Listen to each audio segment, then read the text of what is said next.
जय हिंद प्यारे बच्चों, मैं यशवंत बसु ने लक्ष्य एकेडमी के ऑनलाइन प्लेटफॉर्म पर आप सभी का स्वागत करता हूं। बच्चों, हम लोगों ने अभी तक यूनिट एंड डायमेंशंस तक हम लोगों ने लेक्चर कर लिया है। इसके सारे थ्योरी और प्रैक्टिस क्वेश्चंस भी करवा दिए हैं। बेटा, आज के लेक्चर में हम लोग करेंगे एरर इन मेजरमेंट। ठीक है बेटा, एरर इन मेजरमेंट में हम लोग देखेंगे थ्योरी, उसके बाद में लास्ट में हम लोग समझेंगे उसके प्रैक्टिस क्वेश्चन। ठीक है बेटा, कुछ पीवाईक्यू भी हम लोगों ने चिपका दिए हैं, तो समझ जाइएगा उसको। हम लोग स्टार्ट करते हैं बेटा एरर इन मेजरमेंट। तो सबसे पहले एरर क्या होता है ये समझिएगा। एरर समझने से पहले एरर मतलब त्रुटि बेटा, त्रुटि। एरर मतलब त्रुटि। त्रुटि समझने से पहले हम ये समझते हैं कि यथार्थता क्या होता है। ठीक है, यथार्थता क्या होता है बेटा। ठीक है, मतलब एक्यूरेसी बोल सकते हो। क्या बोल सकते हैं इसको? एक्यूरेसी क्या होता है। ठीक है, अगर मैं बोलूं कि किसी रॉड की जो लेंथ है, एक पॉइंट इसका दे दिया ए और दूसरा पॉइंट मैंने दे दिया बी।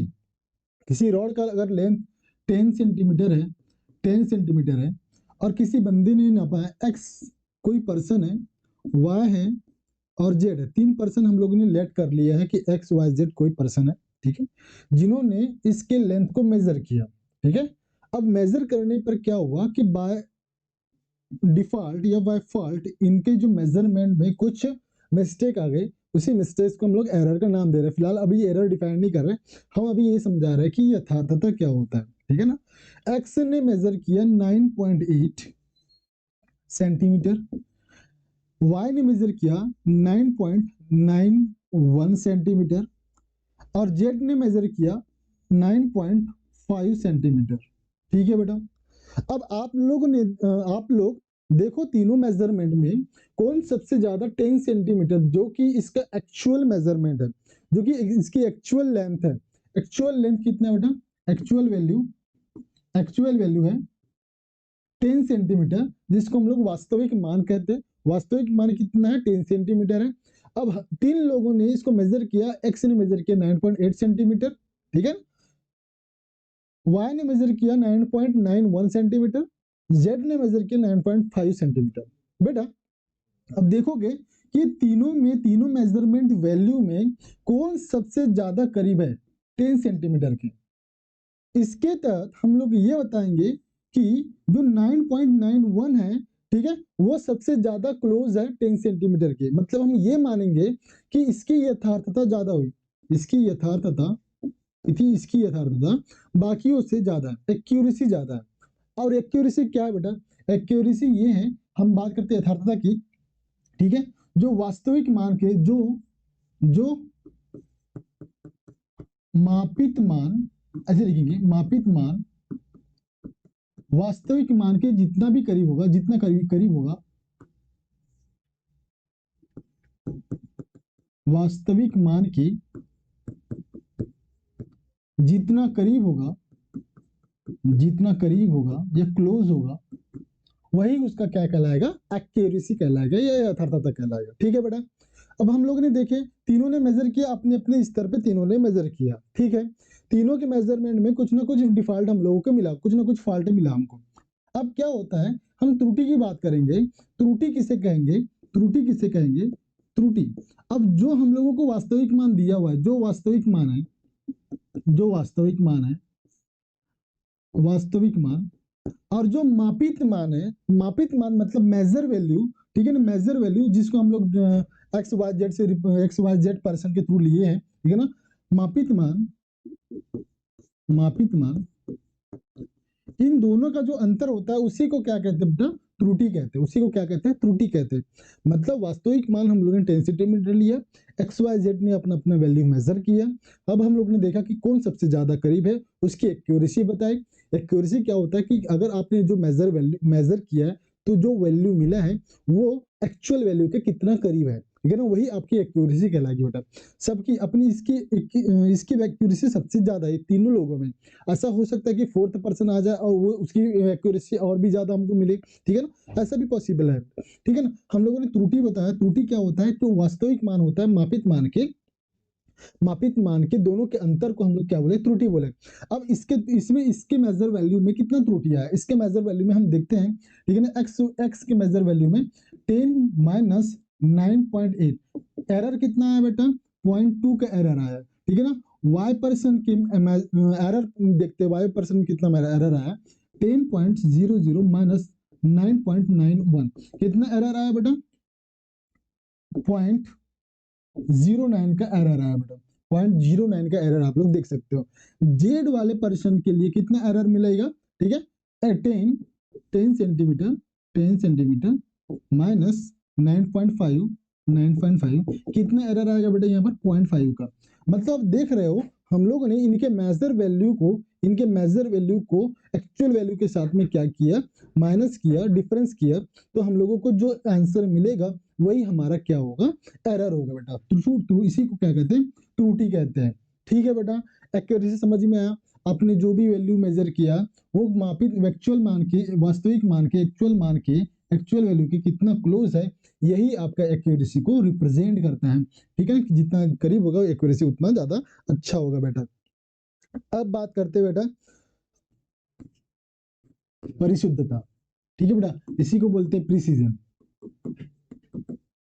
बेटा हमने बोला प्रिसीजन क्या होता है या परिशुद्धता क्या होता है। अगर किसी भी राशि को एक विभेदन क्षमता तक मापा जा सकता है। एक विभेदन क्षमता मतलब बेटा विभेदन क्षमता तक मापा जा सकता है, ठीक है ना। या किसी भी राशि को मापने के लिए उसकी एक विभेदन क्षमता होती है, उसी को उसकी क्या कहते हैं, परिशुद्धता कहते हैं। जैसे कि अब मैं बात करता हूँ, आपको किसी स्केल के लिए, किसी रॉड के लिए बात करते हैं, ये 10.00 दिया हुआ है, 00 सेंटीमीटर इसका मान दे दिया है, वास्तविक मान दे दिया, कितना दे दिया, 10.00 सेंटीमीटर। अब हम बात कर रहे हैं कि कोई ऐसा स्केल हो या कोई ऐसा यंत्र हो जिससे इसकी लंबाई हम लोग दशमलव के 2 अंक तक माप सकते हैं, दशमलव के 2 अंक तक माप सकते हैं। लेकिन यहाँ पर ये इसका वास्तविक मान के अनुसार हम बता रहे हैं बेटा।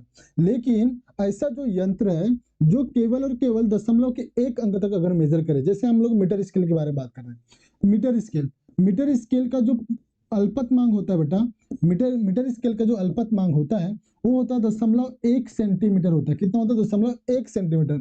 इसका मतलब ये है कि आप मीटर स्केल के लिए कम से कम 0.1 सेंटीमीटर का ही मान ज्ञात कर सकते हो। अगर मान के चलो इसका जो हम लोग, चलो अभी एक एग्जांपल के लिए बोल रहे कि 0.23 सेंटीमीटर है, तो आप इस मीटर स्केल से ज्यादा 0.2 सेंटीमीटर ही वैल्यू मेजर कर सकते हो।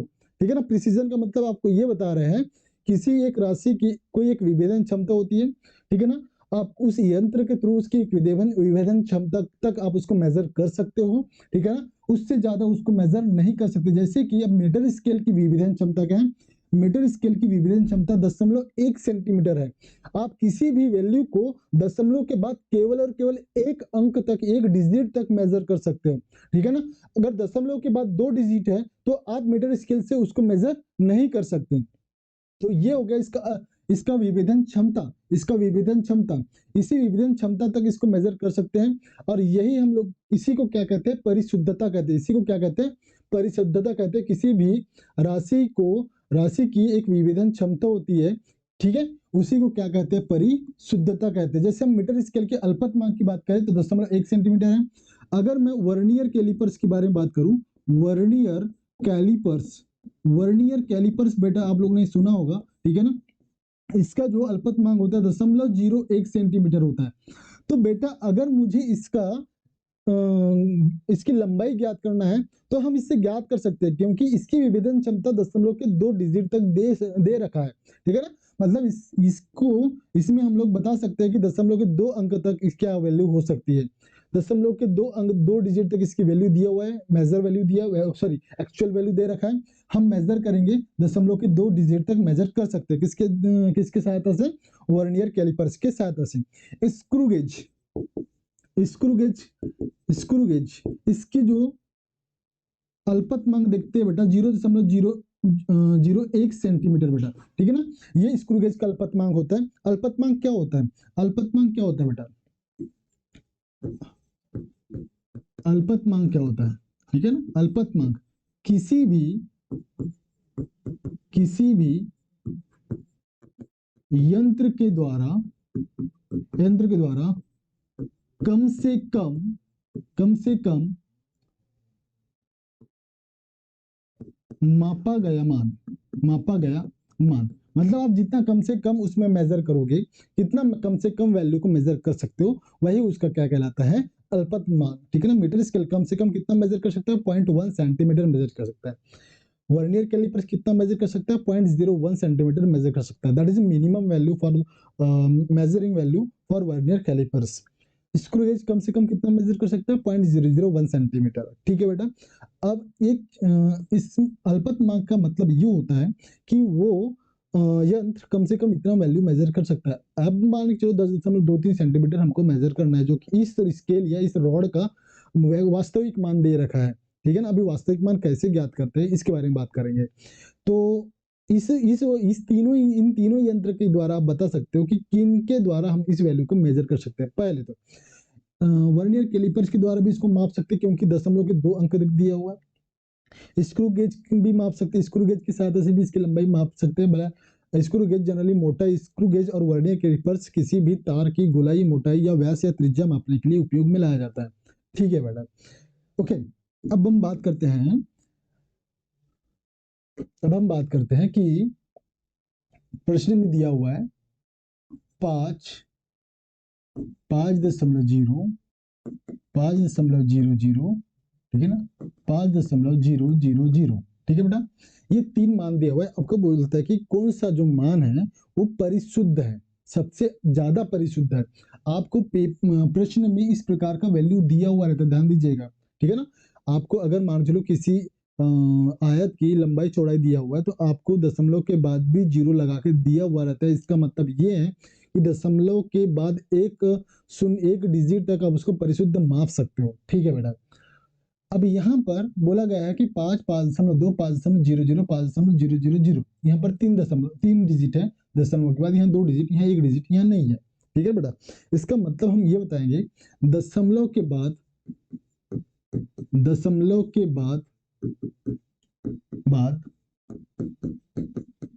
जितना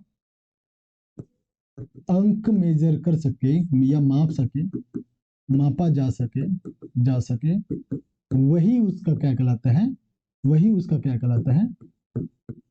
परिशुद्धता कहलाता है। क्या कहलाता है, परिशुद्धता। ये एक डेफिनेशन बता सकते हैं, इस प्रकार से लिख सकते हैं, शुद्धता। ठीक है, इस प्रकार से इसका एक डेफिनेशन हम तैयार कर सकते हैं बेटा। ठीक है, ये समझ में आ गया बेटा परिशुद्धता क्या कहलाता है, क्या कहलाता है। अब हम लोग देखते हैं बेटा कि त्रुटि क्या होती है। त्रुटि, ध्यान दीजिएगा, त्रुटि के बारे में हम लोगों ने पहले समझा दिया था कि क्या होता है। ये वास्तविक मान और मापित मान का अंतर होता है बेटा। क्या होता है, वास्तविक मान और मापित मान का अंतर होता है। ध्यान दीजिएगा कि ऐसा पॉसिबल ही नहीं है कि आप किसी चीज को मेजर कर रहे हो और आप एग्जैक्ट मेजर कर सकते हो। कहीं ना कहीं माइक्रो, मिली, नैनो, इस प्रकार की वैल्यू में आप एरर देखोगे ही देखोगे। ठीक है, तो फिर सवाल आता है कि कोई वस्तु का हम लोग वैल्यू बताते हैं कि 10 सेंटीमीटर है, ठीक है ना, 9 सेंटीमीटर, 5 सेंटीमीटर, जो भी आप वैल्यू देखते हो कि ये इसका वजन है। किसी वस्तु का भार देख लिए, ये 10 kg है, एक बता रहे एग्जांपल के लिए 10 kg है। ये कैसे बता दिए कि ये 10 kg है, ये कैसे बता दिए कि 10 सेंटीमीटर है, कैसे बता दोगे ये 1000 kg है, 1 kg है, 2 kg है। ठीक है ना, एरर तो आएगा ही आएगा, 101% एरर मिलेगा ही मिलेगा। तो हम एक्चुअल वैल्यू को कैसे बताते हैं, ठीक है ना, एक्चुअल वैल्यू को कैसे बताते हैं समझिएगा बेटा। आपने जाना कि एरर क्या होता है, एरर मतलब त्रुटि क्या होता है, जो आप लोगों का एक्चुअल वैल्यू होता है, एक्चुअल वैल्यू और जो मेजर वैल्यू होता है, उनका डिफरेंस क्या कहलाता है, त्रुटि मतलब एरर कहलाता है। क्या कहलाता है, त्रुटि मतलब एरर कहलाता है। ठीक है बेटा। अब हम बात करते हैं कि हमने किसी यंत्र के जरिए एक जो लेंथ है, अभी आप बोल रहे हैं कि 10 और 10 सेंटीमीटर लेके चल रहे हैं, तो ठीक है लेके चलिए। आपने उसको मेजर किया, कोई हो, चलो ठीक है, एक मेजर नहीं दिया, हमने बोला कि इसकी जो लेंथ है यल सेंटीमीटर, कितना सेंटीमीटर है, यल सेंटीमीटर। हमने मेजर किया, फर्स्ट टाइम A1 आया, सेकंड टाइम मेजर किया A2 आया, थर्ड टाइम मेजर किया A3 आया, फोर्थ टाइम मेजर किया A4 आया। मतलब ऐसे देख रहे हैं कि अलग अलग लोगों के द्वारा अलग अलग मेजर वैल्यू फाइंड किया जा रहा है। ठीक है ना, AN मेजर किया जा रहा है, मतलब हम लोगों ने n टाइम इसके लेंथ को मेजर किया और देखा इनका एवरेज क्या निकलता है, ए मीन निकाल दिया। क्या निकाल दिया बेटा, ए मीन निकाल दिया, मतलब माध्य निकाल दिया। क्या निकाल दिया, माध्य निकाल दिया। हम अभी आपको ये बता रहे हैं कि किसी भी वस्तु का जो भार, द्रव्यमान, समय जो भी होगा, आप लोग ये बताओगे कि उसका वास्तविक मान कैसे निकाला जाता है, उसका वास्तविक मान होता क्या है एक्चुअल में, ठीक है ना। तो वास्तविक मान बताने के लिए आपको बहुत सारा आपको ऑब्जर्वेशन करना पड़ता है। आपने बहुत सारा क्या किया, मेजर वैल्यू लिया, ठीक है ना, या अलग अलग पर्सन के थ्रू लिया, या आप ही ने अलग अलग टाइम में उसको मेजर किया, तो देखा कि अलग अलग आपने मेजर वैल्यू फाइंड किया, ठीक है ना, जो भी एक्चुअल वैल्यू रहा होगा। Okay done. अब इसके एक्चुअल वैल्यू निकालने के लिए हमने क्या निकाला, इनका माध्य निकाल दिया, मीन निकाल दिया। मीन क्या होता है बेटा, जितना आप लोगों ने मेजर किया A1 A2 plus plus plus plus कहाँ तक मेजर किया बेटा, AN तक मेजर किया, और जितने बार मेजर किया, number of observation n time measure किया, तो यही हमारा क्या निकल जाता है। अब इसी को मैं शॉर्ट में अगर लिखूं तो इस प्रकार से लिख सकता हूँ, ठीक है ना, समेशन सभी का जोड़, कहाँ से स्टार्ट किया बेटा, 1 से स्टार्ट किया, कहाँ तक चला, n तक चला, ठीक है। अब आई की वैल्यू रख दो ना, आई की वैल्यू हम लोग रख देंगे, आई बराबर रखेंगे 1 2 3 4 एंड सो ऑन, कहाँ तक रखेंगे, n टाइम तक रखेंगे, ठीक है बेटा। तो यही हमारा क्या होगा, मेजर वैल्यू होगा। इसी को हम लोगों ने बोले क्या बेटा, इसी मीन वैल्यू, मतलब इसी माध्य को हमने वास्तविक मान बताया। क्या बताया, वास्तविक। किसी भी वस्तु का लंबाई या भार या जो भी आप राशि ले रहे, भौतिक राशि, उसको मेजर करने के लिए उसका माध्य निकाला गया और ये बताया गया कि यही इसका क्या है, वास्तविक मान है। Okay done. अब देखते हैं बेटा हम लोग त्रुटियों के प्रकार। त्रुटियों के प्रकार, त्रुटियों के प्रकार बेटा, त्रुटियों के प्रकार में हम लोग मेन 3 टाइप की त्रुटि के प्रकार पढ़ रहे हैं, जो कि आप लोगों के एग्जाम के लिए बहुत जरूरी है। और भी बहुत कुछ त्रुटियां होते हैं इसमें, लेकिन वो सब चीज हम लोग नहीं करेंगे। हम लोग समझ रहे हैं कि त्रुटि का जो मेन टाइप है वो क्या है। तो पहला हम लोग देखते हैं बेटा, क्रमबद्ध त्रुटि। क्रमबद्ध त्रुटि, इसमें क्या होता है बेटा, इसमें जो त्रुटि मिलती है वो एक नियमित रूप से मिलती है, मतलब एक ही डायरेक्शन मिलता है, ठीक है ना। जो आप लोग नियमित त्रुटि करते हो, नियमित त्रुटि वो एक डायरेक्शन में होता है, ठीक है ना, हम लोग नियमित त्रुटि बोल सकते हैं, ठीक है। इसके बाद की जो त्रुटि है उसको कहते हैं यादृच्छिक त्रुटि, यादृच्छिक त्रुटि, ठीक है। अगला जो इसमें डिफाइन कर सकते हैं हम लोग, ये जो त्रुटि है वो अनियमित रूप से होता है, अनियमित, ठीक है ना, अनियमित। सर ये दोनों हम लोगों को समझ में नहीं आया, तो समझा देते हैं बेटा। क्रमबद्ध त्रुटि नियमित रूप से मतलब आपने पहली बार अगर कोई 10 सेंटीमीटर का आपको वास्तविक मान दे रखा है, आपने मेजर किया पहली बार, तो आपने 9.1 मेजर किया, सेकंड टाइम 9.2 मेजर किया, थर्ड टाइम 9.3 मेजर किया, तो आप एक डायरेक्शन में बढ़ रहे हो, ठीक है ना। ये डायरेक्शन पॉजिटिव साइड भी हो सकता है, निगेटिव साइड भी हो सकता है। ऐसा हो सकता है कि आप 9.3 मेजर किया पहली बार में, फिर आपने सेकंड टाइम मेजर किया 9.2 आया, फिर 9.1 आया, मतलब आप निगेटिव डायरेक्शन में जा रहे हो। पॉजिटिव डायरेक्शन में भी आपका मेजरमेंट आ सकता है। मतलब हम ये कह सकते हैं क्रमबद्ध त्रुटि में आप जनरली एक एक एरर को सुधारते चले जाते हो, ठीक है बेटा। अब अनियमित त्रुटि में आपने कई जैसे 10 सेंटीमीटर आपका एक्चुअल वैल्यू है, मतलब वास्तविक मान है, लेकिन आपने मेजर किया कई बार 9.5 मेजर किया, फिर कई बार 9.8 मेजर कर लिया, फिर नेक्स्ट टाइम आपने मेजर किया 9.1 मेजर किया, मतलब कभी पॉजिटिव में कभी नेगेटिव में आ रहे हो मेजर करते हुए, ठीक है। तो इस प्रकार से आप देख सकते हो, इस टाइप के हम लोग इस टाइप के एरर को हम लोगों ने क्या बोला, यादृच्छिक त्रुटि बोला, रैंडम त्रुटि हो रही है। तीसरा जो टाइप होता है बेटा वो होता है स्थूल त्रुटि। क्या होता है, स्थूल त्रुटि, स्थूल त्रुटि। इस मेजरमेंट को हम लोग कहते हैं, इस एरर को कहते हैं ग्रॉस एरर, इस एरर को कहते हैं ग्रॉस एरर, ठीक है ना। एक बार इससे रिलेटेड क्वेश्चंस बना था बेटा, ठीक है ना। इस एरर को हमने बोला ग्रॉस एरर, ठीक है बेटा। समझिए ग्रॉस एरर क्या होता है। अगर कोई मेजरमेंट, कोई पर्सन मेजर कर रहा है किसी वैल्यू को, और उसकी किसी असावधानी के कारण, जैसे आपने मेजर करते करते छींक दिया, ठीक है ना, मेजर करते करते खांस दिया, ठीक है ना, ये आपका ध्यान नहीं है, तो आपकी असावधानी के कारण, ठीक है ना, जो प्रेक्षक है, प्रेक्षक की असावधानी के कारण जो एरर मिलेगा, जो एरर मिलेगा,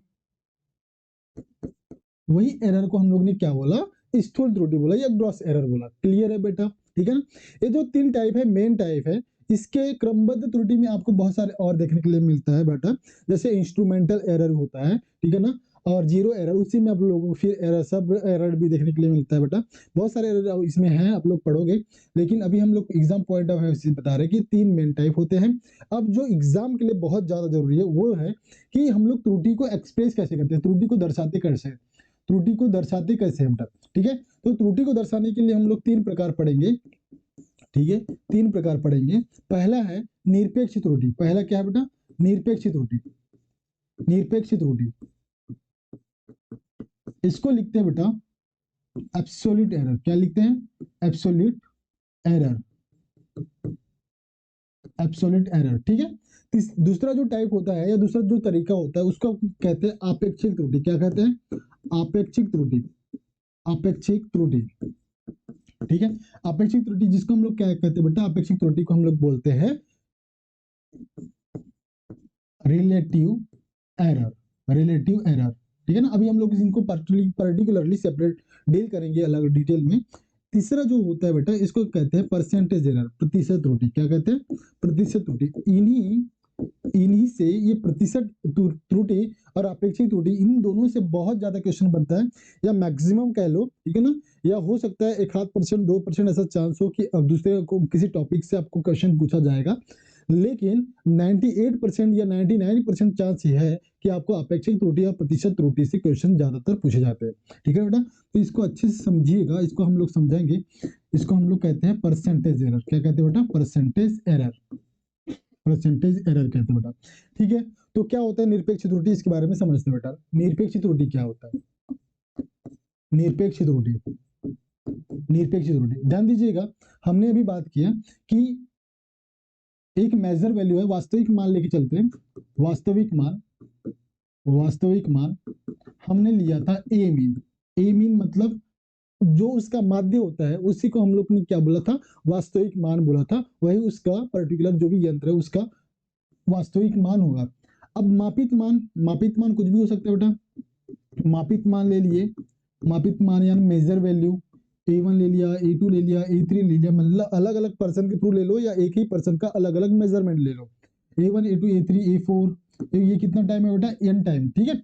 अब हम लोग त्रुटि देखते हैं। निरपेक्ष त्रुटि क्या होता है? निरपेक्ष त्रुटि को हम लोग डेल से रिप्रेजेंट करते हैं।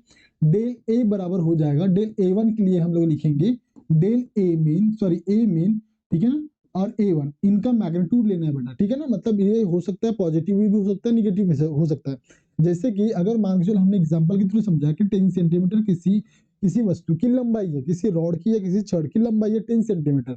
बेटा अब एक पर्सन ने इसको मेजर किया 9.9, किसी ने मेजर किया 10.1, ठीक है ना। जब 10 से 9.1 को मेजर करोगे तो 0.1 आएगा, हाँ या ना बोलो यार? 0.1 प्लस में आएगा, ठीक है ना। लेकिन जब 10.9 को आप मेजर करोगे तो इस यहाँ पर निगेटिव में 0.1 मिलेगा। तो ऐसा पॉसिबल हो सकता है कि कोई एरर पॉजिटिव में मिले, कोई एरर नेगेटिव मिले, लेकिन हमको निरपेक्ष त्रुटि हमको पॉजिटिव में ही लेना है, याद रखिएगा। इसलिए हम लोगों ने क्या लगा दिया? मॉड लगा दिया, ताकि हमको जो भी वैल्यू मिले नेगेटिव पॉजिटिव लास्ट में हमको पॉजिटिव ही मिलना चाहिए। हम लोगों ने सेकंड के लिए निरपेक्ष त्रुटि निकाला डेल A2 ए मीन माइनस A2। यहाँ पर ये जरूरी नहीं है कि आपने A1 से A1 माइनस ए मीन करा, दैट इज मीन मतलब माध्य, ठीक है ना। AM से रिप्रेजेंट करेंगे, केवल single M, done, okay. A2 minus AM भी कर सकते हो, दोनों की वैल्यू सेम होगी, क्योंकि हम लोग ने मॉड लगा दिया है, माइनस आ गया तो ऑटोमेटिकली मॉड हटने से वो क्या हो जाएगा? पॉजिटिव हो जाएगा, प्लस हो जाएगा, ठीक है बेटा। अब मैं लिख रहा हूँ थर्ड के लिए लिख देते हैं। अब हम लोग सिर्फ सिंगल EM लगाएंगे ताकि आपको समझ में आ जाए, ठीक है बेटा। अब हम लोग क्या करेंगे? टोटल करेंगे। कितने टाइम हो रहा है बेटा? ये कितने टाइम हो रहा है? n टाइम हो रहा है। n टाइम मेजर किए हम लोग ने तो AM माइनस AN, ठीक है बेटा। अब क्या करें? सीधे सीधे इनका मीन निकाल दिया, मतलब डेल A मीन निकाला, A मीन निकाला, इसका भी माध्य निकाल दिए, ठीक है ना। निरपेक्ष त्रुटि का भी माध्य निकाल दिया आप लोगों ने। निरपेक्ष त्रुटि का माध्य निकालोगे कैसा होगा बेटा? ये हो जाएगा डेल A1 मॉड में है plus del A2 plus del A3 plus plus plus कितना टाइम है बेटा? n टाइम है, del AN divide by number of measurement कितना है? n है। n को बाहर निकालोगे, शॉर्ट फॉर्म में इसको इस प्रकार से लिख सकते हैं बेटा, समेशन i। स्टार्ट कहाँ से हो रहा है? 1 से हो रहा है, ठीक है ना। और कहाँ तक चल रहा है हम लोग? n तक चल रहा है, तो ये इसको लिख सकते हैं डेल AI लिख सकते हैं बेटा, ठीक है बेटा। ये हो गया निरपेक्ष त्रुटि का माध्यम, ठीक है। अब इस प्रकार से हम लोग निरपेक्ष त्रुटि निकाल सकते हैं। सीधे सीधे निरपेक्ष त्रुटि निकालने के लिए मतलब आपने जो वास्तविक मान है, आपने जो मेजर किया उसी को आप लोग ने माइनस कर दिया, आपका निरपेक्ष त्रुटि मिल गया। एक सिंपल सा त्रुटि भी कह सकते हैं, कई लोग त्रुटि भी बोल सकते हैं, ठीक है ना। तो आगे हम देखते हैं बेटा, आगे हमारा जो टॉपिक है या टाइप है वो है आपेक्षिक त्रुटि का। आपेक्षिक त्रुटि किसे कहते हैं? आपेक्षिक त्रुटि, आपेक्षिक त्रुटि। आपेक्षिक त्रुटि बेटा ध्यान दीजिएगा, आपने जो निरपेक्ष त्रुटि का माध्य निकाली, ये मतलब लिख सकते हैं माध्य निरपेक्ष त्रुटि, हम लोग लिख सकते हैं माध्य निरपेक्ष त्रुटि, त्रुटि बटे में हम लिखेंगे बेटा जो भी माध्य है, यह वास्तविक मान लिख लो, वास्तविक मान, ठीक है, वास्तविक मान, हमारी जो एक्चुअल वैल्यू है वही, ठीक है ना, डिवाइड बाय, हम यहाँ पर डेल ए यम और वास्तविक मान हमारा ए यम है, ठीक है ना, जो मीन लिए है। ओके डन बेटा, ये हमारी अपेक्षिक त्रुटि है, अपेक्षिक त्रुटि, ठीक है। अब बोलता है कि परसेंटेज एरर क्या है? प्रतिशत त्रुटि। प्रतिशत त्रुटि कुछ नहीं है बेटा, अपेक्षित त्रुटि को 100 से मल्टीप्लाई करेंगे, ठीक है, क्या हो जाएगा बेटा? अपेक्षिक त्रुटि, अपेक्षिक त्रुटि इसी का 100 में मल्टीप्लाई करोगे, परसेंटेज निकल जाएगा बेटा आपका, ठीक है ना। और अपेक्षिक त्रुटि कितना निकाल रखे हैं हम लोगों ने? Del A M divide by A M multiply में क्या बेटा? 100, इसी को हमने क्या बोला? परसेंटेज एरर बोला और प्रतिशत त्रुटि बोला, ठीक है बेटा, क्लियर है। आपने अपेक्षित त्रुटि निकाला, निरपेक्ष माध्य निरपेक्ष त्रुटि अपॉन वास्तविक मान के जरिए, फिर आप लोगों ने परसेंटेज त्रुटि निकाला, उसी में 100 का मल्टीप्लाई कर दोगे तो आपका परसेंटेज एरर निकल जाएगा बेटा, ठीक है। आगे देखते हैं हम लोग इससे संबंधित जो सवाल है। अच्छा, त्रुटियों का संयोजन क्या होता है ये जान लीजिएगा, बहुत ज्यादा बार क्वेश्चन पूछा जाता है। त्रुटियों का संयोजन, त्रुटियों का संयोजन बेटा आपको ज्यादातर क्वेश्चन इसी से देखने के लिए मिलेगा। त्रुटियों का संयोजन क्या होता है? पहला तो देखते हैं संयोजन योग, योग व अंतर में, ठीक है ना, योग व अंतर में, दोनों के लिए जो आपको मेथड है वही सेम टू सेम होगा। एक शॉर्ट तरीका बता दे रहा है, बहुत लंबा डेरिवेशन है इनका, ये सब चीज जानने की जरूरत नहीं है, ठीक है ना। अगर मान के चलो आपको दिया हुआ है राशि इस प्रकार से a प्लस बी के रूप में, ठीक है ना, या ये योग में दिया हुआ है, अंतर में दिया हुआ है राशि z बराबर a माइनस बी के रूप में दिया हुआ है, ठीक है बेटा। और त्रुटि दिया हुआ है, त्रुटि दिया हुआ है इनका डेल z, इस प्रकार से त्रुटि के साथ में लिखते हैं इसको, del z plus minus, sorry z, del z plus minus बराबर a प्लस माइनस, सॉरी, ठीक है, प्लस माइनस डेल ए त्रुटि के साथ में, मतलब ये पहले राशि की जो त्रुटि आई है del A plus B plus minus del B, ठीक है बेटा। इस प्रकार से ये जो दूसरी राशि ली है हम लोगों ने, उसका जो एरर है डेल बी से रिप्रेजेंट किया, ठीक है ना। अगर इसको एक साथ कंबाइन करके लिखेंगे तो इसको इस प्रकार से लिख सकते हैं, जेल डेल जेड डेल जेड बराबर ए प्लस बी, इसको मेजर कर दिया हम लोगों ने, plus minus del A plus del B. ध्यान दीजिएगा आपका वो चाहे वो गुना हो, चाहे भाग हो, चाहे जोड़ना हो या घटाना हो, ठीक है ना, जो एरर होगा बेटा वो हमेशा क्या होगा? जुड़ेगा बेटा, उसको हमेशा क्या करोगे आप? प्लस करोगे, ठीक है ना। क्योंकि जो हम लोगों को फाइनल प्रोडक्ट या आंसर मिलता है, हमको जो भी हमको उत्पाद मिलेगा उसमें जो एरर मिलेगा वो हमेशा वृद्धि के रूप में मिलेगा। और वृद्धि कब होगा? जब आप जोड़ोगे, ठीक है ना। इसीलिए जो हम एरर को यहाँ पर लास्ट में लेते हैं वो प्लस के फॉर्म में लेते हैं या पॉजिटिव फॉर्म में या जोड़ के रूप में लेते हैं, ठीक है बेटा। आप इसको घटा सकते हो, इसको घटा सकते हो, कोई दिक्कत नहीं है बेटा, इसको घटा सकते हो, ठीक है। अब अगला देखते हैं, यहाँ पर हम लोग z बराबर, इसको सीधे सीधे ये भी लिख सकते हैं। अब अंतर की बात है, ये माइनस होगा बेटा, लेकिन इसको हमको प्लस ही करना है, इस बात का ध्यान रखिए, z plus minus del z बराबर बेटा, इसको लिख सकते हैं a माइनस बी प्लस माइनस क्या हो जाएगा बेटा? डेल z, सॉरी यहाँ पर ए लिए हैं, del A plus del B, ठीक है ना। इसका उदाहरण भी देखते हैं बेटा, इसका उदाहरण करेंगे अभी हम लोग, ठीक है ना। हम लोगों ने इसे अंतर में भी देखे, अंतर में भी हम लोगों ने लास्ट में जो एरर को फाइंड किया है वो प्लस के रूप में फाइंड किया है। मतलब आपने चाहे वो माइनस में लो या प्लस में लो, योग के लिए लो, ये दो राशि को जोड़ो या दो राशि को घटाओ, ठीक है ना। लेकिन जो एरर आएगा उसमें आपको वृद्धि देखने के लिए जरूर मिलेगा, और वृद्धि कब देखने के लिए मिलेगा? जब दो डिफरेंट एरर जो है वो प्लस होंगे, ठीक है बेटा। अब बात करते हैं गुना और भाग की।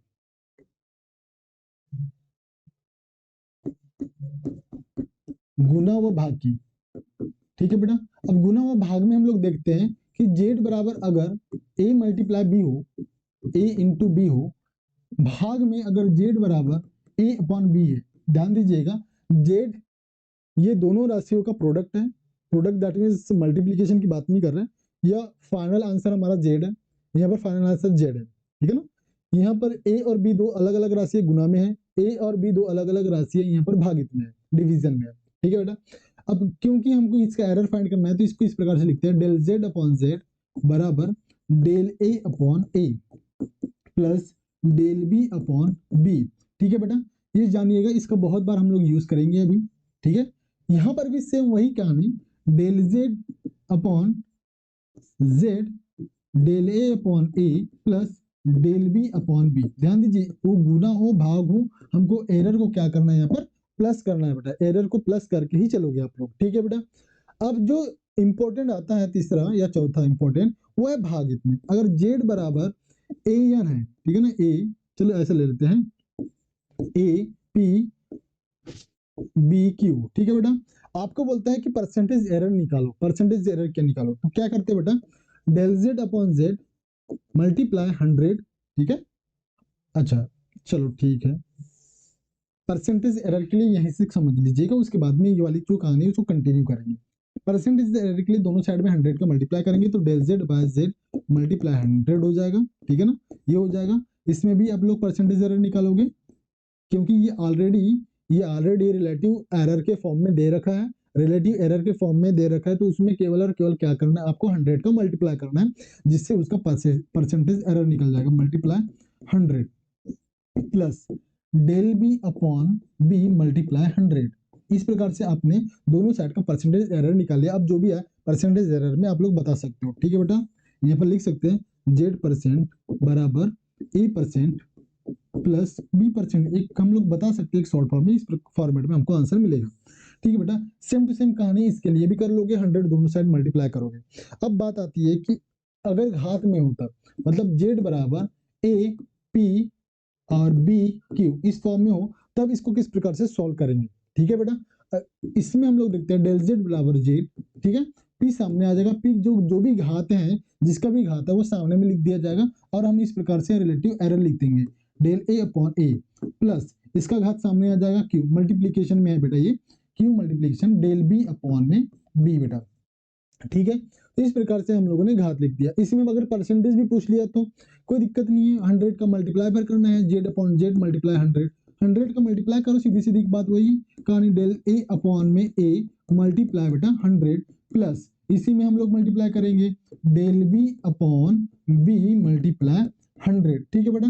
तो इस प्रकार से आप लोगों ने इसका परसेंटेज एरर भी निकाल दिया, इस फॉर्म में दिया हुआ है। अगर मान के चलो इस वाले फॉर्मेट में हो, इस वाले फॉर्मेट में हो, अगर जेड, ये जेड कोई क्वांटिटी है जिसका हम लोग को फॉर्मूला दे रखा है, ठीक है ना, अगर ए अपॉन पी और बी अपॉन में क्यू, इस फॉर्मेट में कोई दिक्कत नहीं है, आपको यही करना है, मतलब इसी के फॉर्मेट में आप लोगों को लाना है, ठीक है ना। डेल जेड अपॉन में Z is equal to P del A upon में ए। बेटा इनको फाइंड करने के लिए अच्छा खासा लंबा सारा डेरिवेशन है, वो आपने 11th और 12th के एग्जाम में आप लोगों ने करा होगा, फिलहाल के लिए वो सब भी नहीं जानना है, आप एक जानिएगा, इस प्रकार का फॉर्मूला हम लोग रेडी करते हैं, जरूरी है कि हम इससे रिलेटेड बहुत सारे प्रैक्टिस क्वेश्चंस करें, ओके बेटा।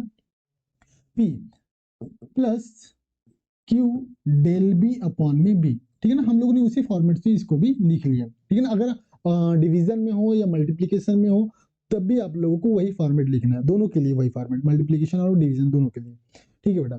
अब हम, मुझे लगता है कि एरर से संबंधित सारे क्वेश्चंस, सारे थ्योरी, सारे फॉर्मूले मैंने डिस्कशन कर लिए हैं। अब बारी है इन सारे फॉर्मूले से, ये सारे कॉन्सेप्ट से रिलेटेड जितने भी प्रैक्टिस क्वेश्चन है वो करें, ठीक है बेटा। प्रैक्टिस क्वेश्चन हम लोग करते हैं बेटा।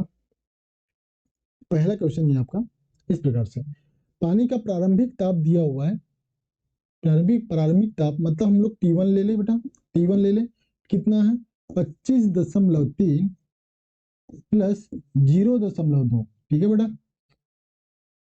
अंतिम ताप मतलब T2 में ले लूं इस प्रकार से, T2 मतलब कितना है 72.4 प्लस 0.3, ठीक है बेटा। आपको बोलता है कि पानी में ताप वृद्धि कितना है, पानी में ताप वृद्धि कितना है बेटा, वृद्धि के लिए बोल रहा है, इसका मतलब हम सीधे सीधे क्या करेंगे, दोनों को माइनस करेंगे। अब माइनस करने के लिए आप क्या करोगे, डेल टी निकालोगे, del T is equal to होता है T2 माइनस T1, हाँ या ना बोलो यार, वृद्धि मतलब डिफरेंस, डिफरेंस के लिए हम लोगों ने दोनों ताप को क्या कर दिया, अंतिम ताप माइनस प्रारंभिक ताप, ठीक है ना। अब T2 को माइनस करके इस फॉर्मेट में लिख लें, सिस्टमेटिक अभी करवा रहे, डायरेक्ट यही निपटा देंगे अभी देखो, ठीक है। इस प्रकार से लिखते बेटा 72.4 प्लस 0.3, ठीक है बेटा, माइनस में एरर दिया हुआ है, T1 कितना दिया हुआ है 25.3 प्लस 0.2, ठीक है बेटा, इस प्रकार से। और हम लोग सिस्टमेटिक लिखते हैं, जो भी ए है और ये बी है, ठीक है ना, इनको पास पास में लिख दो, घटा दो, 72.4 रे 25.3, ठीक है ना, इस प्रकार से, प्लस इनको जोड़ना है बेटा 0.3 प्लस 0.2, ठीक है, इस प्रकार से हम लोग दोनों, इसको ध्यान दीजिएगा, ये एक्चुअल मान जो है इनका, ये तो माइनस होगा, लेकिन इनका जो एरर है ये हमेशा क्या होगा बेटा, ऐड होगा, इस बात का जरूर ध्यान रखें आप लोग, ठीक है। तो अगर मैं इसको घटाऊं तो 4 में से 3 गया 0.1, 0.1, यहाँ 2 में से 5 नहीं जाता, ठीक है, लो उधार, 12 में से 5 गया 7, यहाँ बचा 6 में से 2 गया 4, 47.1 प्लस, ठीक है ना, और ये हो जाएगा 0.5, ये हो जाएगा 0.5, ये हमारा टेम्परेचर डिफरेंस हो जाएगा, टेम्परेचर डेल्टी, ध्यान दीजिएगा, डेल्टी अभी हम लोग ने इस प्रकार से निकाला है, इस प्रकार से हमने लिखा है टी प्लस माइनस या टी प्लस माइनस डेल्टी। तो जो वृद्धि आया है, ताप में वृद्धि, हम ये बता सकते हैं 0.5 एरर जोड़ने के बाद हमको ये वाला आंसर मिलेगा बेटा, ठीक है बेटा, इसको इस प्रकार से सॉल्व करना है, ओके बेटा। डायरेक्ट ही कर सकते हैं ना बेटा, इसको जोड़ना है 3 10, ये हो जाएगा 0.5, ठीक है ना, ये मिल गया, इसको घटाना है मतलब 4 में से 3 गया 1, ठीक है ना, ये 12 में से 5 गया 7, 6 में से 2 गया 4, यहीं से उड़ा दो, इसका गर्दा यहीं से उड़ा दो, ठीक है ना। बट ये मेथड समझा दिए ताकि कुछ बच्चे हैं जिनको कुछ थोड़ी थोड़ी चीजों में डाउट होती है, ठीक है ना, तो वो इन सारी चीजों से अपना डाउट क्लियर कर सकता है, ठीक है ना। अच्छी बात है, अगर आप लोगों को मेथड पता है, आप डायरेक्ट सॉल्व कर सकते हो, आपका कैलकुलेशन अच्छा है, तो भी बहुत अच्छी बात है। बढ़ते बेटा अगले क्वेश्चन पर। दिया है आपको V दिया हुआ है, कितना दे रखा है बेटा, V दे रखा है बेटा 100 प्लस माइनस 4 वोल्ट, ठीक है, या इस फॉर्मेट में ले लो भाई, V plus minus del V, इस फॉर्मेट में दे रखा है, ठीक है। I दिया हुआ है I plus minus del I, कितना दे रखा है बेटा 5 प्लस माइनस 0.2, ठीक है बेटा। आपको निकालना है R V बाय I, अरे यार ये डिवीजन में है, इसको ऐसे ही उड़ा दो, डेल R बाय R बराबर del V upon V plus del I upon I, ठीक है ना बेटा, यही तो होता है ना बेटा। अब हम लोग को क्या करना है, इसका एरर दिया हुआ है डेल वी कितना दिया हुआ है, अरे कंपैरिजन करोगे ना भाई, ये डेल वी हो जाएगा, ये वी हो जाएगा, ये डेल आई हो जाएगा, ये आई हो जाएगा बेटा, ठीक है। तो हम सीधे सीधे निकालते हैं, हमको क्या बोलता है बेटा, प्रतिशत त्रुटि निकालते हैं, लास्ट में 100 का मल्टीप्लाई करेंगे, अभी फिलहाल के लिए सॉल्व करो, अभी मैटर खराब मत करो इसको। डेल वी कितना दे रखा है बेटा 4, ठीक है, और वी कितना दे रखा है 10 दे रखा है, प्लस माइनस जो भी है, डेल आई कितना दे रखा है 0.2, ठीक है ना, और ये 5 दे रखा है, दशमलव एलर्जिटी प्रॉब्लम है, उसको डेसिमल को हटाते बेटा, ये हो जाएगा 4 4 दूनी 4 2 दूनी 4 2 पंचे 10, 2/5 हो गया बेटा, प्लस ये कितना हो जाएगा 25, ठीक है 25 हो गया, सॉरी ये 100 है बेटा, सॉरी ये 100 है, ये 100 है, मिस कर रहे थे, ठीक है। और ये हो जाएगा 1/25, डबल से कर लो भाई 100, ठीक है, 4/100 धन, ठीक है, 5 सॉरी 0.2 अब ठीक है बेटा, ये हो जाएगा 2500 होता है, 2500 मतलब 1/25 इधर लिखूं मैं, ठीक है ना, del R upon R is equal to हो जाएगा 1/25 प्लस ये कितना हो जाएगा बेटा, ये 1/25, ये भी 1/25 हो जाएगा, मतलब ये लिख सकता हूँ 2/25, कितना हो जाएगा बेटा 2/25, डेल R बाय R, हमको बोला क्या है परसेंटेज एरर निकालो, ये तो हमको अपेक्षित त्रुटि मतलब रिलेटिव एरर मिल गया, हम क्या करेंगे दोनों साइड में 100 का मल्टीप्लाई करेंगे, हमको परसेंटेज मिल जाएगा, तो ये हो जाएगा del R upon R multiply 100 is equal to 2/25, multiply में क्या बेटा 100, ठीक है ना, 25 से 100 को भाग करोगे कितनी बार जाएगा 4 बार, अब ये 4 दूनी 8 बच जाएगा, तो ये 8% हमारा क्या निकल जाएगा आर का, R that is the V by R, ठीक है ना, आर का क्या निकल जाएगा परसेंटेज एरर बेटा। मेरे को लगता है ये समझ में आ गया बेटा, आप लोगों को पता है, ठीक है ना, आप लोगों को बस आप लोगों को जो बताया गया था थ्योरी में उसको ध्यान में रखना है, ठीक है। सॉल्यूशन किस प्रकार से करना है उसके बारे में हम लोग ने यहाँ समझा दिया है। बढ़ते बेटा अगले क्वेश्चन पर। इसी प्रकार के आप लोगों को क्वेश्चन देखने के लिए मिलते हैं पेपर में, ठीक है ना। एज इट इज यही वाले क्वेश्चन जरूरी नहीं ये क्वेश्चन है, ठीक है ना, लेकिन आपको इसी टाइप के सिमिलर टाइप के आपको क्वेश्चन देखने के लिए मिल जाते हैं, ठीक है। देखो यहाँ पर पावर वाला क्वेश्चन आ गया, पावर वाला क्वेश्चन इसको निपटाते हैं बेटा। इसको शॉर्ट में कैसे निपटाएंगे ये भी बता दूंगा मैं। फिलहाल के लिए मैं एक एक स्टेप को लेके अभी फिलहाल सॉल्व कर रहा हूँ, ठीक है। अगर आपकी समझने की क्षमता अच्छी है तो आप स्किप कर सकते हो या फिर स्पीड बढ़ाकर दे सकते हो। बोला क्या है, z बराबर a की पावर 4 b की पावर 1/3, ठीक है बेटा, और c d की पावर कितना बेटा 3/2, इस प्रकार से आपको दिया हुआ है। क्या बोलता है, अपेक्षिक त्रुटि। अपेक्षिक त्रुटि ज्ञात करने के लिए सिंपल सिंपल सा चीज है, ठीक है ना। डेल जेड अपॉन में जेड सीधे सीधे घात गुना में आ जाएगा बेटा, 4 गुना डेल ए अपॉन ए हो जाएगा बेटा, प्लस 1/3 जो भी घात है वो गुना में आएगा, बाकी सबका अपेक्षित त्रुटि निकालते हो। Del B upon B plus C पर एक ही घात मतलब del C upon C, plus यहाँ पर लिख सकते हैं 3/2 डेल डी अपॉन में डी। इस प्रकार से जितनी भी आपको राशि दिया हो A B C D E F G Z तक जितनी भी राशि दिया हो, आपको इसी प्रकार से अपेक्षित त्रुटि इसका निकालना है। जो घात लिखा हुआ है उसको सामने में गुना में ला लेना है, ठीक है बेटा। परसेंटेज बोलता है कोई दिक्कत नहीं है। अब राशि का मान दिया हुआ, परसेंटेज दिया हुआ है, परसेंटेज मतलब 100 का मल्टीप्लाई करोगे, सभी टर्म में 100 का मल्टीप्लाई कर दोगे, आपका परसेंटेज निकल जाएगा, परसेंटेज एरर निकल जाएगा, ठीक है बेटा। यही हमारा आंसर होगा। अगले क्वेश्चन पर चलते बेटा। बोल क्या रहे हैं, R1 दे रखा है, R1 कितना दे रखा है बेटा, R1 प्लस डेल R1, ध्यान दीजिएगा इस फॉर्मेट में दे रखा है, मतलब उसका एरर भी दिया हुआ है। चलो इसी फॉर्मेट में क्वेश्चन बोला था इसी लिखते हैं। 50 प्लस माइनस 2, ये प्लस माइनस 2 डेल आर की वैल्यू, डेल R1 की वैल्यू है, ये बात ध्यान रखिएगा। R2 बराबर कितना दे रखा है, 100 प्लस माइनस 3। आपको बोलता है कि दोनों जो प्रतिरोध है श्रेणी क्रम में जुड़ा हुआ है। अब ये तो पता होना चाहिए ना बेटा, श्रेणी क्रम में हमारा जो तुल्य प्रतिरोध होता है, श्रेणी क्रम में तुल्य प्रतिरोध, ध्यान दीजिएगा, तुल्य प्रतिरोध होता है R बराबर R1 प्लस R2, ठीक है बेटा। और समांतर क्रम में ये भी याद रखेंगे, समांतर क्रम में आपका जो तुल्य प्रतिरोध होता है ये होता है 1/R बराबर 1/R1 प्लस 1/R2 बेटा, ध्यान दीजिएगा, ठीक है ना। ये तो हो गया किसका बेटा, प्रतिरोध के लिए श्रेणी क्रम समांतर क्रम। लेकिन अगर धारिता के बारे में बात करें, धारिता के लिए इसके जस्ट अपोजिट होता है बेटा। धारिता के लिए जो श्रेणी क्रम होता है वो होता है 1/C1 बराबर 1/C2 प्लस 1, सॉरी ये चल रहा है 1/C बराबर 1/C1 प्लस 1/C2। ये होता है धारिता के लिए श्रेणी क्रम संयोजन के लिए तुल्य धारिता। समांतर क्रम में सिंपल सा C1 प्लस C2, ठीक है बेटा। अब बढ़ते हैं अगले क्वेश्चन पर। अच्छा इसको सॉल्व कर लेते हैं, पहले इसको सॉल्व कर लेते हैं। सीधे सीधे बोलता है R बराबर R1 प्लस R2 निकालो, R बराबर R1 प्लस R2 निकालो। यहाँ पर प्लस में है, सीधे सीधे यही उड़ा दे बेटा।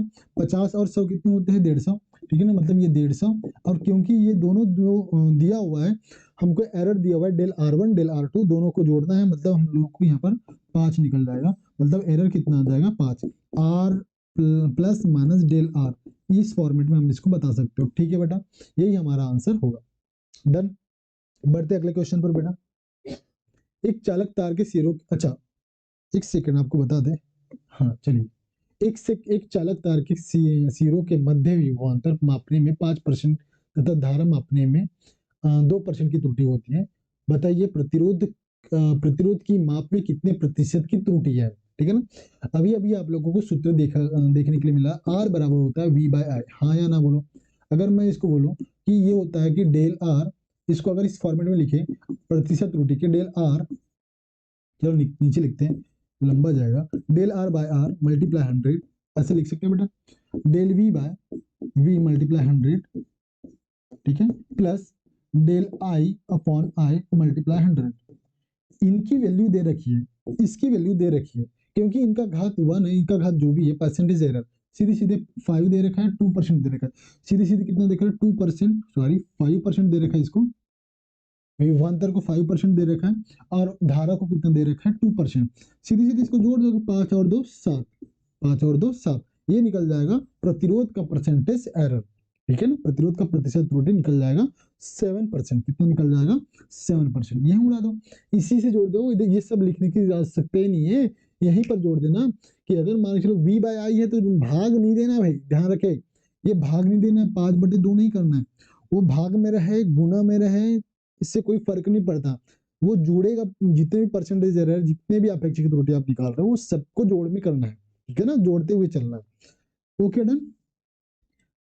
5 और 2 7 यहीं जोड़ के आप लोग आंसर दे सकते हो बेटा। अगले प्रश्न पर चलते हैं हम लोग, अगले प्रश्न पे चलते हैं। एक चालक तार के सिरों के मध्य विभवांतर, वही वाला सेम क्वेश्चन, तो कॉपी पेस्ट हो गया, कोई दिक्कत नहीं है। इसका 7 आंसर देना, 7%, इसका आंसर कितना आएगा? 7% आएगा। पिछले वाला क्वेश्चन है बेटा ये, आर बराबर वी अपन आई। अच्छा, इसका बड़ा फॉर्मूला मिलता है, एनसीईआरटी सॉल्व की एग्जांपल है बेटा। वी का मान दिया हुआ है, ये एक क्वेश्चन भी कर लिया हम लोगों ने, ये क्वेश्चन भी कर लिए, सीधे सीधे यहीं पर उड़ा दे के इसको, ठीक है, इधर ही कर लेके इसको 100। वी कितना दे रखा है, पहले लिख तो ले, लिख तो ले।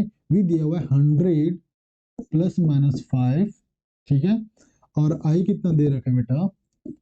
10 प्लस माइनस 0.2, ठीक है बेटा, इधर ही करे बेटा, क्योंकि आर बराबर होता है आर बराबर वी बाय आई, आर बराबर डेल आर बाय आर। क्या बोला है? प्रतिशत त्रुटि निकालने के लिए बोला है क्या? हाँ, मतलब 100 मल्टीप्लाई करेंगे बराबर del V by V multiply 100 plus del I upon I multiply 100। ये हो गया हमारा फॉर्मेट, ठीक है ना, इस फॉर्मेट में लिखा जाना है ये परसेंटेज एरर। बट इतना सब कुछ नहीं करना एग्जाम के दौरान, क्योंकि समय बहुत कम रहता है, आपको उधर ही उड़ाना है, ठीक है ना, क्वेश्चन में उधर। अब क्योंकि इसकी वैल्यू दे रखा है, इसकी वैल्यू निकालना है, ये दोनों की वैल्यू हम लोगों को पता है, चलो करते हैं। डेल वी कितना दे रखा है बेटा? 5 बटे में वी कितना दे रखा है? 100 मल्टीप्लाई 100, कोई दिक्कत? डेल आई कितना दे रखा है बेटा? डेल आई दे रखा है 0.2, ठीक है बेटा, और आई कितना दे रखा है? 10, मतलब दशमलव को हटाए नीचे शून्य एक और जुड़ जाएगा, मल्टीप्लाई में कितना है बेटा? 100 है, ठीक है ना बेटा। 100 से 100 को उड़ाओगे, इधर से उड़ाओगे तो ये 5 और 0.2 कितना आ जाएगा बेटा? 5.2 कितना आ जाएगा? 5.2%, कितना आ जाएगा? 5, सॉरी यहाँ तो दशमलव को हटा दिए थे ना ये बेटा, तो ये हो जाएगा 5 और 2 7, 7% हमारा क्या आ जाएगा? आंसर आ जाएगा। इधर खेला कर सकते हो बेटा, इधर खेला कर सकते हो, हमको पता है परसेंटेज एरर निकालना है। यहाँ दशमलव है, दशमलव का यहीं पर शून्य लगाओगे, ये हो जाएगा 100, 100 मतलब ये 2 दशमलव, अब दशमलव नहीं है यहाँ पर, अब दशमलव नहीं है, ठीक है ना। ये यहाँ पर भी 100 लगाओगे बेटा, परसेंटेज एरर के लिए 100 मल्टीप्लाई करोगे ना भाई, ठीक है ना, 100 से 100 यहाँ उड़ जाएगा, 100 से 100 यहाँ उड़ा दोगे, बच जाएगा यहाँ के लिए 5 बच जाएगा, ठीक है ना, यहाँ के लिए केवल 2 बच जाएगा। ये तो पता है, डायरेक्ट माइंड कैलकुलेशन करे, ये फॉर्मेट लिखने की आवश्यकता नहीं है, और इतना वैल्यू भरने पुरने की आवश्यकता नहीं है, हल करने की आवश्यकता ही नहीं पड़नी चाहिए, ठीक है ना, इतना सीख जाओ आप। 5 और 2 7 यहीं उड़ा दो, पूरा आंसर आ जाएगा हमारा 7% आंसर आ जाएगा, 7%। डन बेटा, बढ़ते अगले क्वेश्चन पर। जी की वैल्यू दिया हुआ है, जी दिया हुआ है यार 4 पाई स्क्वायर यल अपॉन टी स्क्वायर, क्योंकि 4 पाई स्क्वायर कांस्टेंट क्वांटिटी है, हम इसको ऐसे लिख सकते हैं जी प्रोपोर्शनल यल अपॉन टी स्क्वायर। हाँ या ना बोलो। अगर इसको हम लोग नेगलेक्ट करके चले, क्योंकि इसका डायमेंशन नहीं होता, ना ही इसका असाइनमेंट होता है, ठीक है ना, हम इसको मान के चल रहे हैं अभी डायमेंशन लेस, ठीक है ना, सॉल्यूशन से इसको उड़ा दो, ठीक है ना, मतलब हम लिख सकते हैं जी बराबर यल बाय टी स्क्वायर, यही हमारे लिए काम की चीज है। यल सरल लोलक की लंबाई है, टी आवर्तक काल है, दोनों के लिए परसेंटेज एरर दिया है 0.4%, 0.6% की त्रुटि दिया हुआ है, तो जी के अधिकतम मान में संभव त्रुटि कितना होगा? फिर सीधा सीधा हमको लिखना है बेटा, सीधा सीधा, अब इसको डायरेक्ट उड़ाएंगे, फिलहाल के लिए मैं लिखूँ इसका डेल जी बराबर क्या हो जाएगा बेटा? डेल जी अपॉन जी हो जाएगा, percentage error 100 is equal to, L के लिए क्या लिखोगे बेटा? Del L upon L, percentage के लिए 100 प्लस, इसके लिए 2 पावर में है, मतलब इसको मल्टीप्लाई में लाएंगे 2, फिर डेल टी अपॉन में टी, डेल टी अपॉन में टी, परसेंटेज के लिए 100, ठीक है बेटा। ये पता है ना आप लोगों को, ऐसा किया जाता है, एक फॉर्मेट होगा बेटा। अब हम लोग लिखते हैं, इसकी वैल्यू दे रखी है, ये परसेंटेज एरर लेंथ का दे रखा है 0.4, ठीक है, प्लस 2 मल्टीप्लीकेशन में है, ठीक है ना, मल्टीप्लीकेशन में है, इसकी ये जो टाइम पीरियड इसका परसेंटेज दे रखा है 0.6, ठीक है। जी का अधिकतम संभव त्रुटि हो गया, ठीक है ना, इसको जोड़ दो, 0.4 प्लस 6 दूनी 12, 1.2, ठीक है ना, इसको जोड़ोगे तो 1.6% हमारा आंसर हो जाएगा बेटा, मतलब इसका आंसर क्या हो जाएगा? 6%। डन है बेटा। अब उधर ही ऊपर उड़ा दे, क्या उड़ाओगे, कैसे उड़ाओगे, इसको लोगों, इसको लिखने की आवश्यकता नहीं है, ये सब चीजें लिखने की आवश्यकता नहीं है, ठीक है ना। 10.4 प्लस, अब टी स्क्वायर है, टी स्क्वायर ये 2, टी का 2 और उसका परसेंटेज एरर गुणित 10.6, इधर ही कर लो। ये देखो यही वाली कहानी आएगी ना, ये सब लिखने की आवश्यकता नहीं है, यही वाली कहानी डायरेक्ट आप कर सकते हो, ये वाली डायरेक्ट कर सकते हो आप लोग। परसेंटेज एरर को आप लोग घात के साथ गुना कर दो और जितना भी जोड़ गुना मिलता है आपको आपस में पूरे को जोड़ दो, ठीक है ना। आंसर क्या आ जाएगा, 1.6%। ठीक है बेटा, समझ में आ गया बेटा। बढ़ते अगले क्वेश्चन पर। एक परिपथ में धारा बहने से उत्पन्न ऊष्मा H परिपथ के प्रतिरोध R प्रवाहित धारा I समय t पर निर्भर करती है। यदि उक्त राशियों में मापन त्रुटियां 1%, 2%, 1% हो तो ऊष्मा मापन में त्रुटियां ज्ञात कीजिए। बेटा फॉर्मूला दे रखा है आपको, है ना, फॉर्मूला दे रखा है, इसको डायरेक्ट उड़ा दूं बेटा, I² RT सभी की घात 1 1 1, ठीक है ना, कोई दिक्कत नहीं है, 1 लिखने की आवश्यकता भी नहीं है। चलो 1 लिखने की आवश्यकता नहीं है, जैसा लिखा है वैसे रख दो। बोला क्या गया है कि आई के लिए परसेंटेज एरर कितना बेटा, आई के लिए परसेंटेज एरर है, हाँ यहाँ सॉरी उष्मा के लिए, उष्मा मतलब यच के लिए, यच के लिए परसेंटेज एरर है 1%। ठीक है बेटा, आराम से करो फिलहाल। आर प्रतिरोध आर के लिए परसेंटेज एरर है कितना बेटा, 2%, है ना बेटा। अब आई के लिए परसेंटेज एरर दे रखा है 1%। अब इधर ही रखो ना, इनको इधर ही रखो। आई के लिए परसेंटेज एरर 2 गुणित 2 घात में आ जाएगा, इसके लिए परसेंटेज एरर 1 प्लस आर के लिए कोई पावर नहीं है, मतलब सीधे सीधे 2 को रख दो, प्लस टी के कोई घात नहीं, सीधे सीधे टी का, अच्छा टी है क्या, टी में परसेंटेज एरर कितना दे रखा है, सॉरी ये मिस्टेक हो गया, आई का दे रखा है, यहाँ पर एच का हम लोगों को फॉर्मेट दिया हुआ है, आर के लिए सूत्र दे रखा है, आर का है बेटा 1% है ना, 1% आर का है, ठीक है ना बेटा। आई का है ये दूसरा, आई का है यहाँ पर 2%, ठीक है बेटा, ये बहुत केयरफुली आप लिखिएगा, कंफ्यूज नहीं होना। टी के लिए कितना है बेटा 1% टाइम के लिए। अब यहाँ लिख दो ना भाई, इसको लिख देते हो, वही कहानी है, बस यहाँ थोड़ा मिस्टेक हो गया था मेरे को अंडरस्टैंड करने में। आई का दिया हुआ है 2%, मतलब 2 गुणित 2 प्लस आर की घात 1 है, मतलब सीधे सीधे 1 लिख दो, प्लस टी मतलब इसका परसेंटेज एरर टी दिया हुआ, 1 दिया हुआ है, सीधे सीधे लिख दो। 2 दूनी 4 5 6 कितना हो जाएगा, एच का परसेंटेज एरर कितना हो जाएगा 6%, कितना निकल जाएगा 6%। इधर खेल करना है, ठीक है ना, बाकी पूरा सिस्टमेटिक करने की आवश्यकता नहीं है, हमने समझा दिया थ्योरी में सब चीज कैसे किया जाता है, किस प्रकार से निकालना है, बस आपको पता होना चाहिए कि शॉर्ट में भी कैसे करना करना किया जाता है, ठीक है। बट बढ़ते हैं अगले क्वेश्चन पर। एक चालक तार के सिरों के मध्य विभवांतर दे रखा है, उसी वाला वही वाला फॉर्मूला है, परसेंटेज एरर दे रखा है, आर बराबर वी अपन आई, आर बराबर वी अपन आई, यह डिवीजन में है, ठीक है ना। वी का परसेंटेज एरर दे रखा है, वी का परसेंटेज एरर दे रखा है 5, आई का परसेंटेज एरर दे रखा है 2, सीधे सीधे यहीं जोड़ दे बेटा, इनका घात नहीं है, 5 और 2 कितना हो जाएगा 7%, कितना हो जाएगा 7%, यही हमारा आंसर हो जाएगा बेटा, ठीक है। समझ में आया बेटा, शॉर्ट में कैसे किया जाना है, कम समय में, सेकंडों में आंसर आ जाएगा बेटा, ठीक है ना। परसेंटेज एरर को जोड़ दो, क्योंकि यहाँ पर दोनों की जो घात है एक एक है, वी की भी घात 1 है, आई की भी घात 1 है। ऐसी अगर कोई और भी दूसरी भौतिक राशि दिया रहता है, जैसे हम लोगों ने यहाँ पर देखे, यहाँ पर आई स्क्वायर है, 2 का सामने में मल्टीप्लाई कर दिया, ओके बेटा। अगर ऐसी कोई घात देता है तो उसको आप गुना में ला के गुना कर दो और सीधे सीधे दोनों को जोड़ दो सबको। बढ़ते अगले क्वेश्चन पर। किसी प्रयोग में 4 राशियों ए बी सी तथा डी के मान, ए बी सी डी का परसेंटेज एरर दे रखा है और फॉर्मूला दे रखा है पी, पी दे रखा है ए क्यूब बी स्क्वायर अपॉन में सी डी, ठीक है ना बेटा। ए का परसेंटेज दे रखा है बेटा 1%, 1%, बी का परसेंटेज एरर दे रखा है कितना बेटा 2%, सी का परसेंटेज एरर दे रखा है 3%, और डी का परसेंटेज एरर दे रखा है बेटा 4%, ठीक है बेटा।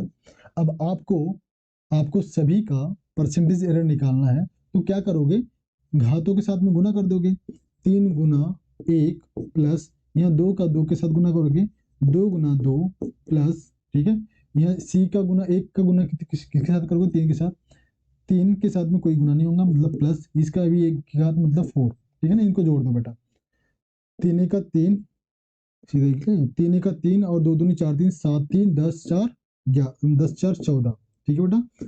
ये पी के लिए परसेंटेज एरर कितना निकल जाएगा बेटा 14%, ठीक है ना। इधर से उड़ा दोगे गर्दा, ठीक है ना।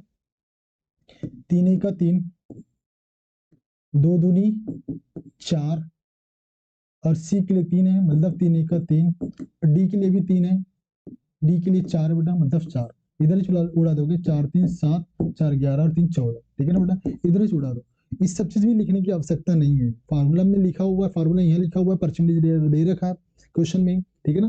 तो ऊपर में निकालेंगे, आंसर आएगा हमारा, राइट आंसर क्या हो जाएगा 14, क्या हो जाएगा 14। प्रीवियस ईयर के क्वेश्चन है बेटा, ठीक है ना।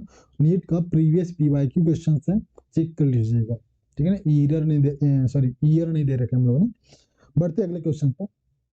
एक घन का घनत्व दे रखा है, इसके द्रव्यमान तथा भुजा से मापा गया, यदि द्रव्यमान और भुजा में मापन त्रुटि, द्रव्यमान मतलब मास, मास में परसेंटेज एरर है बेटा 3%, ठीक है। और बोलता है कि भुजा, भुजा मतलब ए में परसेंटेज एरर दे रखा बेटा 2%, ठीक है। तो हमको बोलता है घनत्व में त्रुटि क्या होगी। घनत्व के लिए रो से दर्शाते हैं, रो बराबर होता है मास अपॉन वॉल्यूम, हाँ या ना बोले आप। क्योंकि घन है, और घन के लिए हम देखते हैं बेटा, घन के लिए जो आयतन होता है, घन के लिए आयतन होता है ए क्यूब, हाँ या ना, ए क्यूब है, सॉरी ए क्यूब, घन के लिए आयतन का सूत्र होता है ए क्यूब। तो मैं इसको लिख सकता हूँ मास अपॉन ए क्यूब लिख सकता हूँ। अब आपको फॉर्मूला मिल गया, मास अपॉन ए क्यूब निकल गया। हमको परसेंटेज एरर दे रखा है बेटा, सीधे सीधे मास की पावर 1 है मतलब 3 का गुना 1 में, इसका पावर 3 है, 3 का गुना 2 में, इसका परसेंटेज एरर 3 गुनी 2, 3 गुना 2 गुना कर दो, 3 दूनी 6 और 3 बेटा 9, 6 और 3 9। तो हमारा आंसर राइट हो जाएगा बेटा 9%, मतलब ऑप्शन नंबर बी, ठीक है बेटा। ये 1996 का प्रश्न है। इसी प्रकार का बहुत सारे अब लोगों को प्रश्न देखने के लिए मिलेंगे। एक और प्रश्न कर लेते हैं बेटा, ठीक है ना। अच्छा अभी प्रश्न चलो ठीक है हो गया, ठीक है ना। तो इस सारे प्रकार के आप लोगों को प्रैक्टिस क्वेश्चंस करवा दिया गया। इस प्रकार से आपने मेजरमेंट और उसके एरर के टाइप पढ़ा, ठीक है ना। उसमें आप लोगों ने absolute error, percentage error, option और रिलेटिव एरर के बारे में जाना, किस प्रकार से उनको सॉल्व करते हैं बेटा, उनके सारे प्रैक्टिस क्वेश्चन भी देखा बेटा। मिलते हैं अगले लेक्चर में अगले लेसन के साथ। Thank you.